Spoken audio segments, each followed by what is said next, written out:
రేవంత్ రెడ్డి గారు మాట్లాడుతున్నారు. ఏమంటున్నారు? అసమర్థ అధికారులను నియమించుకొని చెడ్డ పేరు తెచ్చుకోవద్దు. ఎమ్మెల్యేలతో సీఎం రేవంత్ రెడ్డి 5 ఉమ్మడి జిల్లాల అభివృద్ధిపైన సమీక్ష. ఒక్కో అసెంబ్లీ నియోజకవర్గానికి 10 కోట్లు కేటాయిస్తాం.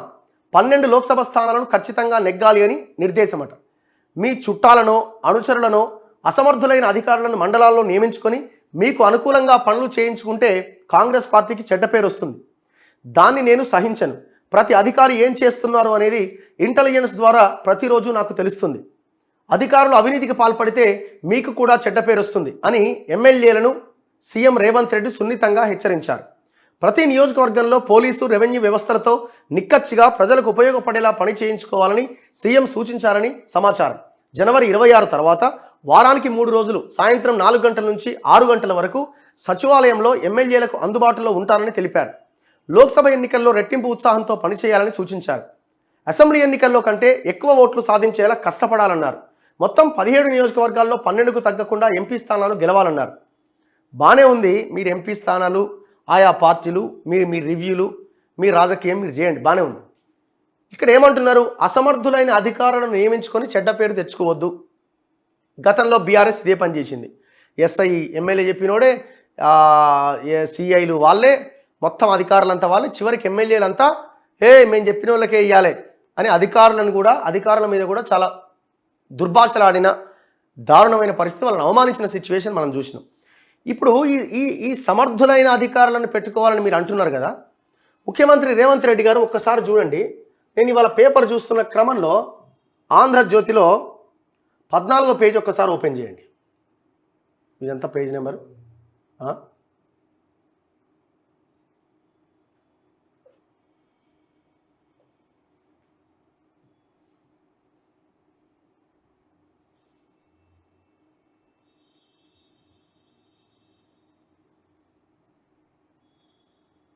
ఇప్పుడు చాలా అధికారులు ఇంకా దుర్మార్గాలు చేస్తూ లాస్ట్ 10 సంవత్సరాలుగా విధ్వంసం సృష్టించిన అధికారులు ఆయా ప్లేసుల్లో ఇంకా ఉన్నారు. మరి ఎప్పుడు తొలగిస్తారండి? కళ్ళ ముందు కనబడదు. ఇప్పుడు మన కరీంనగర్ ఇరిగేషన్ ఆఫీసులో ఎక్కడో తగలబడ్డాయి ఫైళ్ళు. ఏ అధికారిని మార్చారు? ఏ అధికారులను ఎంతమందిని మార్చారు? ఇప్పుడు నేరెళ్ల కేసులో అక్కడున్న దళితులని, బీసీలని 8 మంది ఎస్సీ దళితులని, బీసీలని పూచకోత కోసిండి విశ్వజిత్ అనే ఒక ఐపీఎస్. ఎక్కడ ఉన్నాడండి ఐపీఎస్? రేవంత్ రెడ్డి గారు మీరే చెప్పాలా. ఆ సిఐ రవీంద్ర, ఎస్ఐ రవీంద్ర ఎక్కడ ఉన్నాడండి? ఇంకా వాళ్ళు ఎట్లా ఆ పోస్టులో ఉంటారు? ఇట్లాంటివన్నీ చెప్పాలా. ఇటు చూడండి, మంత్రి పేషీలోనే కొలువు, ఉద్యోగానికి రాకుండా హాజరు, దానితో జెన్కోలో జీతం అట. ఇంకా ఉన్నారు, వీళ్ళు కంటిన్యూ అవుతున్నారు.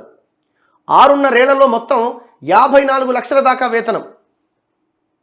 ఒకసారి ఆలోచించండి, 6.5 yearsలో 54 లక్షల జీతం తీసుకున్నాడట. మాజీ సీఎం మేనల్లుడి భార్య ఉద్యోగంలో కొత్త కోణం. ఆ కుటుంబంలోని మరో మహిళకు ట్రాన్స్కో కొలువు. రాత పరీక్షలకు హాజరు కాకపోయినా, అసలు ఏ పరీక్ష రాయకుండా అడ్డదారిలో జెన్కోలో ఉద్యోగం పొందిన మహిళ ఉదంతంలో కొత్త కోణం వెలుగులోకి వచ్చింది.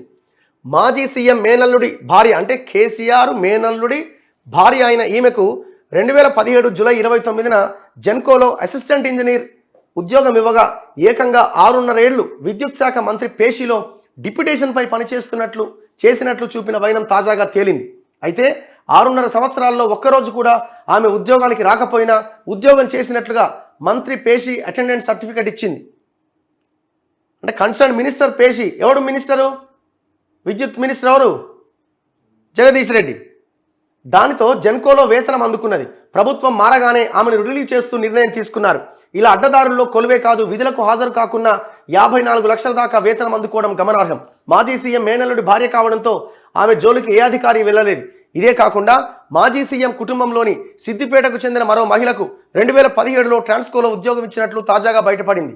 ఈమెను కాంట్రాక్టర్ ప్రాతిపదికన ఎగ్జిక్యూటివ్ అసిస్టెంట్ ఈఏగా నియమించి ఆర్టిజన్ల విలీన క్రమంలో ట్రాన్స్కోలోకి తీసుకున్నారు. అనంతరం అసిస్టెంట్ ఇంజనీర్గా ఆర్టిజన్ల కోటాలో ఉద్యోగం ఇచ్చారు. మాజీ సీఎం కుటుంబానికి చెందిన కేసీఆర్ అని రాదయా. కేసీఆర్ కుటుంబానికి చెందిన ఈ ఇద్దరు మహిళలు బీటెక్ పట్టభద్రులే.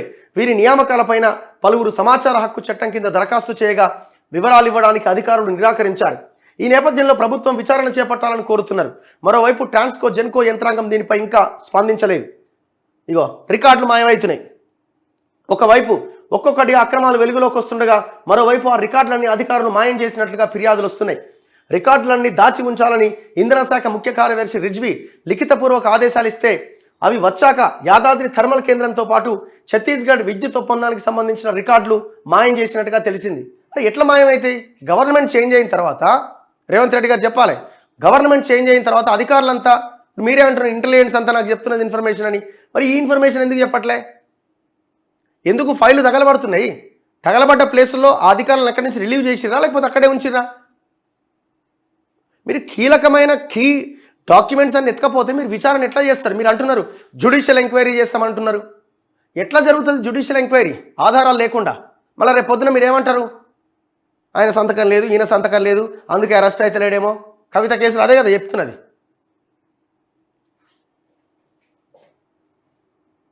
వీడు ముసలోడు ఎడా ఈ ప్రభాకర్ రావు ఇచ్చిన ఉద్యోగం ఇది. మొన్న నిన్ననే పెట్టిన ఆయన ఫామ్ హౌస్కు సంబంధించిన కథ. 30 మంది ఉద్యోగులడా 30 మంది ఉద్యోగులు ఆయన ఫామ్ హౌస్లో పనిచేస్తారట షిఫ్ట్ల వారీగా. ఇంకా దుర్మార్గం ఏంటంటే అసలు వాస్తవాలు బయటికి రావాలి. రేవంత్ రెడ్డి గారు చిత్తశుద్ధితో చేస్తే ఈ దుర్మార్గులంతా జైల్లో ఉంటారు.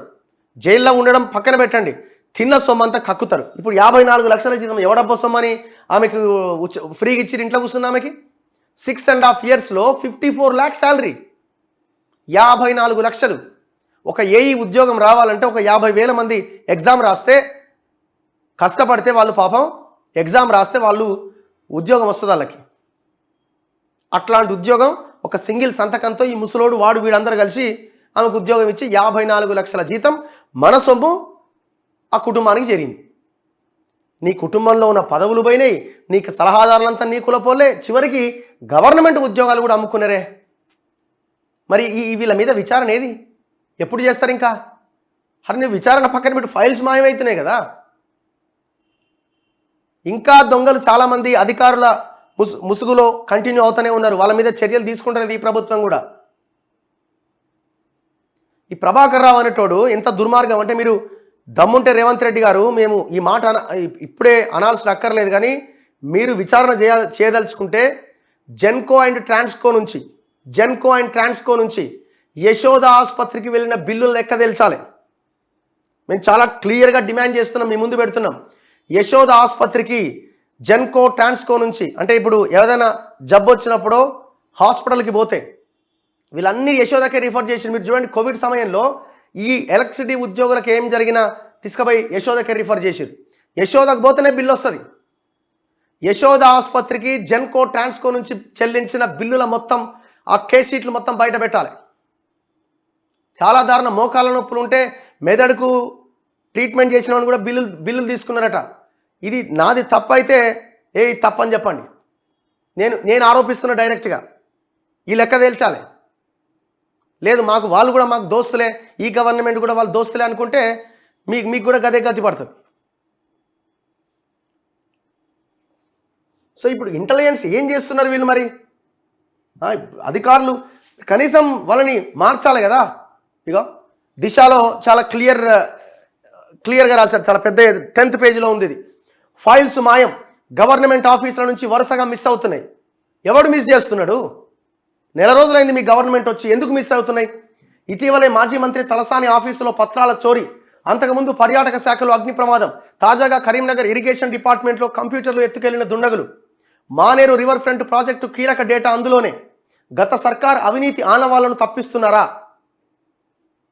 తెలంగాణ ప్రభుత్వ కార్యాలయాల్లో వరుసగా కీలకమైన ఫైల్స్ మాయమవుతున్న ఘటనలు సంచలనం రేపుతున్నాయి. పలు శాఖల్లో కీలక సమాచారం ఉన్న పత్రాలు, కంప్యూటర్లు అదృశ్యమవుతున్నాయి. రాష్ట్రంలో అధికార మార్పిడి ఖాయమన్న అంచనాలు మొదలైన నాటి నుంచి ప్రభుత్వం మారిన తర్వాత కూడా ఈ ఘటనలు వెలుగు చూస్తూనే ఉన్నాయి. ఇప్పటికే మాజీ మంత్రుల కార్యాలయాల్లో కీలకమైన ఫైల్స్ అదృశ్యం కాగా, తాజాగా కరీంనగర్ ఇరిగేషన్ డిపార్ట్మెంట్లో కీలకమైన సమాచారం నిక్షిప్తం చేసిన 5 కంప్యూటర్లు, ఎలక్ట్రానిక్ పరికరాలను దుండగులు ఎత్తుకెళ్లారు. ఎవరు మాట్లాడి? ఒక మంత్రి మాట్లాడకపోయి దీని మీద. అత్యంత సురక్షితంగా గోప్యంగా ఉండాల్సిన ప్రభుత్వ డేటాను ఇలా తస్కరిస్తుండడం వెనుక ఎవరి హస్తం ఉందనే దానిపై సర్వత్రా చర్చ మొదలైంది.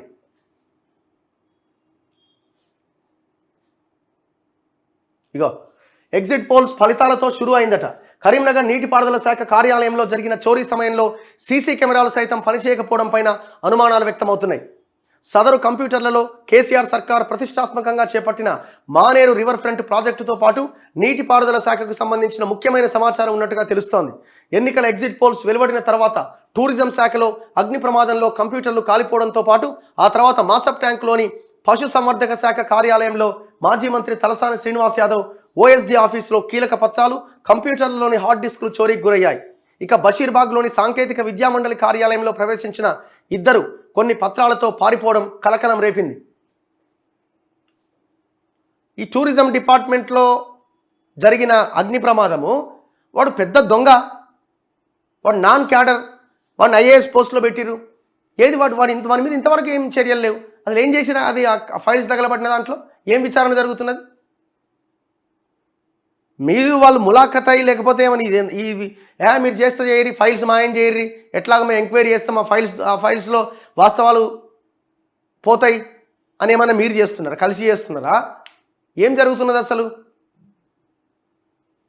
ఇది చాలా కీలకమైన అంశము.